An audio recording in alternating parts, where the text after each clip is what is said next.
Hey guys, welcome back to another episode of the Bracket Buster podcast. And today we're going to start our off-season reviews. So we're going to cover roster changes, we're going to cover preseason expectations, who they've lost in the portal, who they gained in the portal, any incoming freshmen that could be of impact. And then we're just going to set that off our opinion, preseason expectations. And I want to make sure that's reiterated as this is our opinion. This is by no means, professionally graded by any means whatsoever. We're going to actually start off with Illinois State. So I'd ask y'all on X or Twitter. I'm going to still call it Twitter, even though they changed the URL thing recently. I'm still going to call it Twitter. So I asked y'all on Twitter recently, and I got some feedback about Illinois State. So we're probably going to cover Illinois State here first, and then we're going to dive into some other Missouri Valley schools, as well as maybe some schools from the A10 and other mid-major conferences. So last Wednesday, Illinois State filled their last roster spot with the transfer coming out of Ole Miss. Redbirds finished last season 15-17, which was good for 7th in the Missouri Valley. This is Redbirds' team that showed a lot of success at times. However, they just never maintained that rate going through the entire season. They went on some stretches. They started off 2-0 in the Missouri Valley, and then they went 5-1 in a 6-game stretch before they turned around and dropped 6 straight.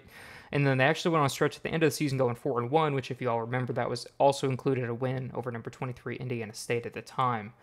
So this is a team that flashed a lot of potential. They just never were able to harness that in enough to sustain success throughout the entire season. So just starting off with the roster overview, let's look at who they've added to the roster through the transfer portal. In particular, they've added Cameron Barnes, who was the last person to fill their spot that I mentioned previously. He is a freshman, redshirt freshman coming out of Ole Miss. They added Caden Bozer out of Valdosta State. That is a Division II school. However, this guy was very highly sought after, and I'll talk a little bit more about him as well, because sometimes you don't ever know what you're getting out of these D3, NAIA, or D2 schools, but he was very highly sought after by D1 schools. Actually, he previously had spent some time at a Division I school. Last season, he averaged 12.6 points, 4.5 rebounds, 2 assists per game. They also picked up an in-conference transfer, Landon Wolf, out of UNI. He averaged 4.7 points, 1.3 rebounds, 0.5 assists per game, and he's coming in out of his sophomore season. Then they also added arguably their best pickup, which was Bowden Skunkberg, coming out of North Dakota State. He averaged 14.1 points, 5.4 rebounds, 2.1 assists per game. He provides a lot of experience. It's going to be his last season of eligibility coming in as a senior. So a lot of great things looking out from the transfer portal here for the Redbirds. The following players that are going to return next season, I'm just going to kind of just run through these real quick. They had Johnny Kingsiger, who's their freshman, who I'm going to talk a lot about later. 8.7 points, 2.4 rebounds, 1.8 assists per game. They had Jordan Davis come in at 3.5 points, 2.7 rebounds, 0.6 assists. Dalton Banks, 8.5 points, 2.4 rebounds, 1.8 assists. Malachi Poindexter, 8.6 points, 2.4 rebounds, 1.6 assists. Ty Pence at 0.8 points, 0.7 rebounds, 0.3 assists per game. Chase Walker, 3.2 points, 2.1 rebounds, 0.4 assists, and Brandon Lieb coming in at 3.2 points, 3.8 rebounds, 0.5 assists. So they've got a lot of returning talent coming back. A lot of these guys on paper, if you look at their stats, really weren't necessarily like high-scoring guys. Again, I'm like kind of, looking into the future a little bit here. We're going to talk a lot about Johnny Kingsiger because he is going to be a key piece to the Redbirds team next season. Having him come back after what he did as a freshman, a true freshman at that, really phenomenal, and a lot of upside here for the Redbirds. They did lose a few pieces in the portal. Arguably, they lost their two best players from last season. They lost Miles Foster.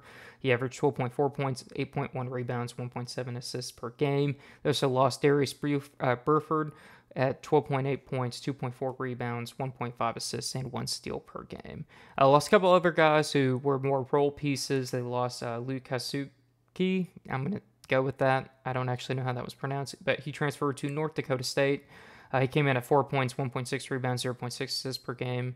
And they also lost Haruna Sissoko. Gonna go with that.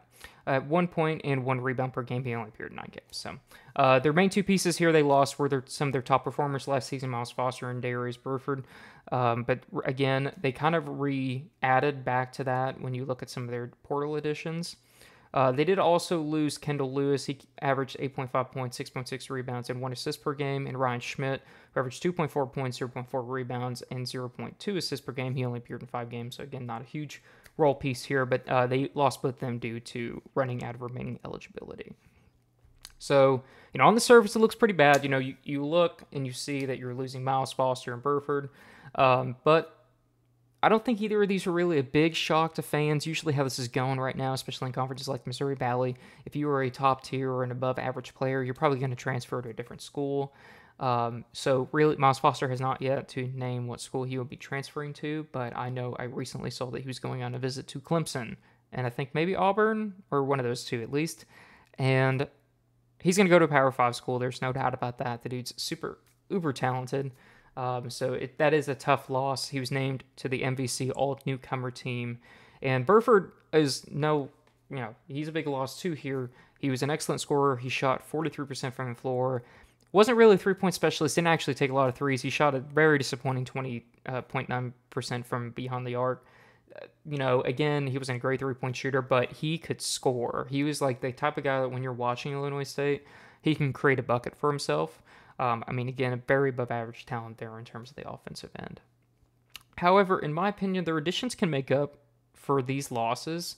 So Keaton Bowser shot 48.3% overall, 40.5% from beyond the arc at Valdosta State.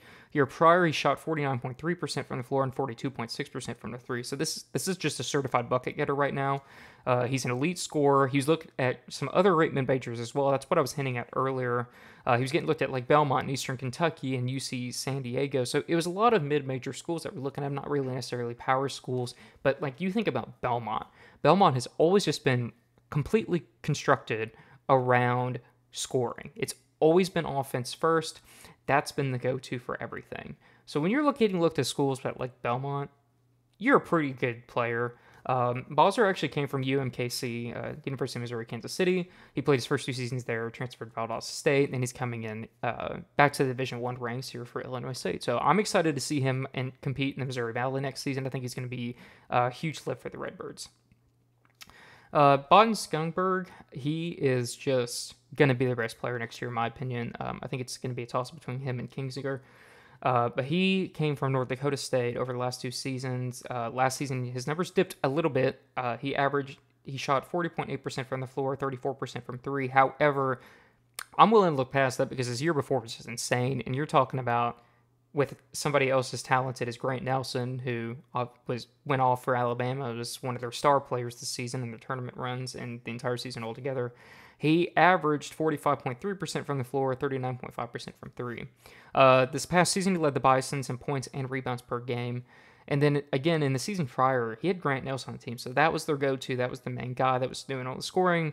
And he still was able to average that, high caliber statistics, even with a Power 5 conference star on their team who then would later transfer. Now, of course, given Grant Nelson's going to get a lot of the attention on that team, so that could free up more opportunities for somebody like Skungberg to score and produce like that. So that's probably why his numbers dipped a little bit, because you don't have that star player in front of you that can open up opportunities for yourself. However, on Illinois State, because they do have a number of pieces, I think that he's going to be a huge addition for them. Obviously, I think just looking at statistics overall, it's going to be a huge addition. But then you look at his skill overall, he's going to fit into that team very well. Landon Wolf appeared in 30 games off the bench last season for UNI. Did not disappoint. He shot 48.5% from the floor, 45.3% from three. His minutes did dip from his freshman year. His freshman year, he averaged 7.4 points, 1.6 rebounds. He averaged 24 minutes per game that season, and then this past season, he didn't average nearly as much, and he averaged about 13 minutes per game. So coming out of high school, he had a lot of offers. He had UNI, Toledo, Milwaukee, South Dakota, Western Illinois, Bryant, Quincy, and Truman State. So some pretty above average mid majors, but about at that level of the Missouri Valley. So he has experience in the Valley already, which is crucial. And then again, those shooting percentages, phenomenal. He's going to be a really good piece coming off the bench for the Redbirds next season. Cameron Barnes is a little bit of a flyer pickup here. He hasn't played in collegiate games because he redshirted at Ole Miss, but he came in as a 3-star recruit. He's a 25th best player in Texas, 169th overall to the 2023 class. He's 6'10". He held offers from some phenomenal schools, so you got to know this guy's got some serious talent potential. He had offers from Memphis and Texas A&M, SMU, Baylor, Wichita State, Oklahoma State, and Ole Miss. So he's highly sought after. I think he's going to be a nice piece coming off the bench for the Redbirds.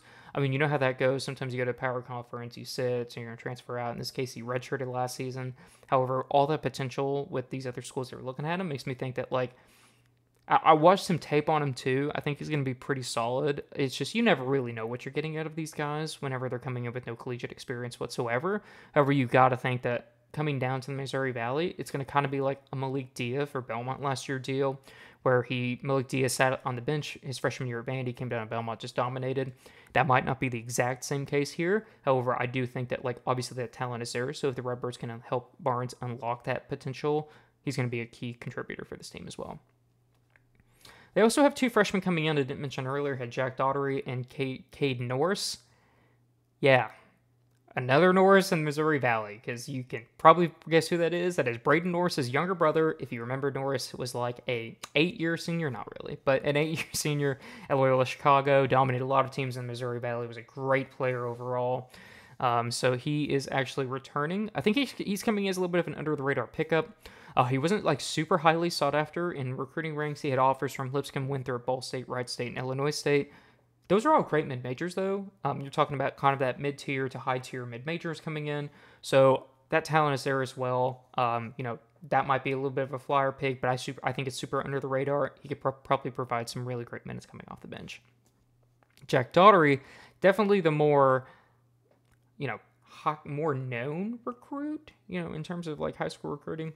He's 3-star. He's 3rd best recruit out of Wisconsin. He had an absolute load of top-tier mid-major offers.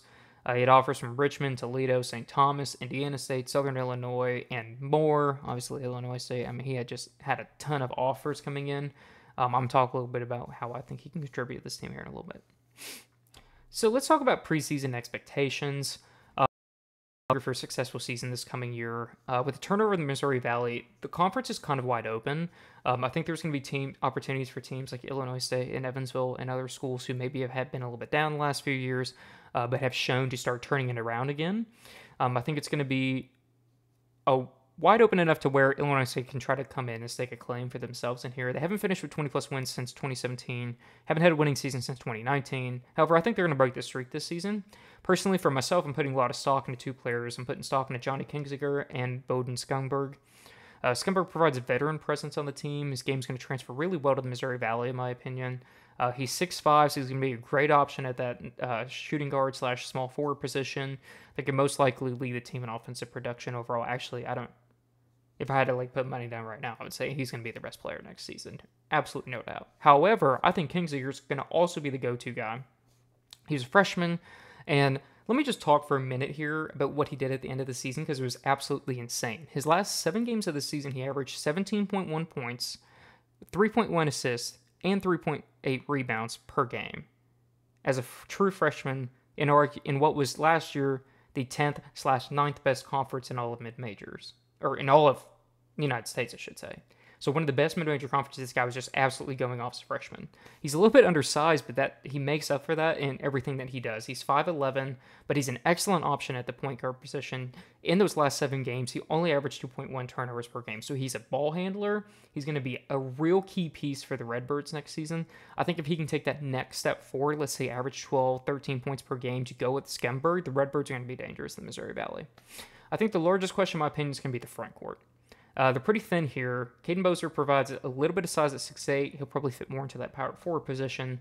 Brandon Lee comes in at 7 foot. However, he literally just set a career high last season in minutes. That was 11 per game in 17 games.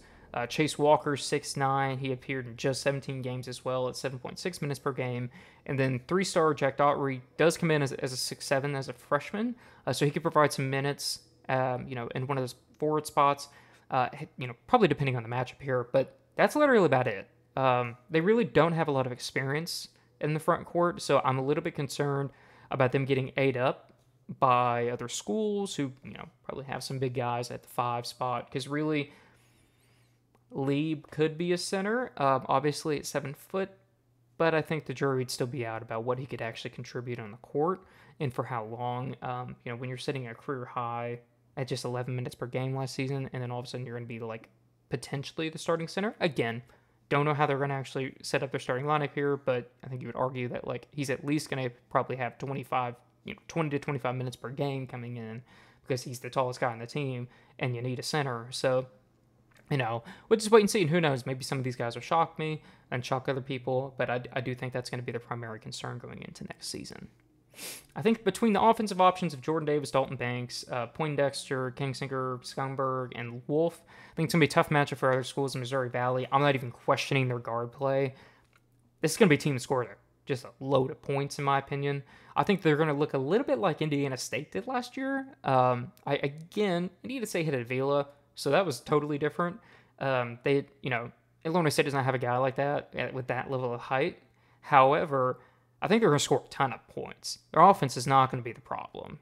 They got a lot of weapons that's going to be coming in, and it's going to be able to step up for that. I think each game's going to end up being a shootout, honestly, at the end of the day. I think that from their guard play, they're going to be able to propel them to a winning season. I don't know how many games they're going to lose because they are just going to get ate up in the paint, probably. However, I do think they can actually probably finish top half in the Missouri Valley. Personally, I'm projecting them with an 18 to 20 win season, and I think that's good enough to get maybe like a 6th place spot in the Missouri Valley. I do think that because the rest of the Valley's down, with all the coaching changes, we really don't know what we're going to get out of a lot of these teams. Indiana State obviously has been decimated. Southern Illinois has a brand new coach, Scott Nagy from Wright State. UIC's going under change. Valpo, respectfully. So there's like a lot of schools. I think, again, you're going to see schools like Evansville and Illinois State try to take a little bit of those spots because they're down, because I think both of those coaches are doing a great job rebuilding those programs. So I think that they're going to be able to like help elevate them to a little bit of a higher tier next year. And I think personally, Illinois State and Evansville are both like really crushing it in the portal. And I think like Illinois State's assembling what is going to be an offensive juggernaut in that conference.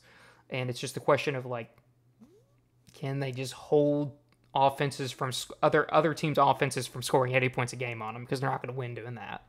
So if they can do that and then come in and they can really hold on to what is going to be their core value of just scoring just a ton of points, I think they're going to be totally fine. I think they're going to get a winning season. I think Redbird fans are going to be satisfied. And what that's going to do is that's going to continue the domino effect. So you're going from not having a winning season for several years in a row to now, let's say you win next season. Let's say you go 18, you win 18, 19, 20 games next season. That's momentum. And in this day and age, that's what you need to build programs, because if you can show recruits, from the power conferences transferring down, or from the lower ranks of low power conferences, you pull them up into the mid-major ranks in the top tier. Missouri Valley is one of the best conferences all around, and there's going to be a lot of turnover. Missouri State's leaving and all this other stuff's happening. So I think there's an opportunity for schools that are keeping that momentum going forward to continue to build off of that. And I think Illinois State's in a great position to do that. So I'm excited to watch the Redbirds next season. Obviously, I'm a diehard Missouri Valley fan, so I think they're going to do a great job overall here, and I'm excited to see what the Redbirds do. What's going on, guys? I just also want to plug here that we are running a promotion through Bracket Busters. So if you actually go down into the link below into our Substack, you'll see on all of our articles that we actually post that if you use the code Bracket Busters, as with both B's capitalized, when checking out at Crow's Nest Coffee Roasters online, which the link will also be down below, you will receive 10% off your order. Also, highly recommend overall that you go to our Substack and subscribe to our newsletters. They are our primary source of how you get information from us. We are starting to explore a little bit more into the video space here on YouTube and other channels. And I recommend that you go to Substack. That's always going to be the first place that we post our new media. So if you're a fan of college basketball, if you're a fan of mid-majors, go to Substack, check us out, give us a subscribe button. I would super appreciate it. Thank you all.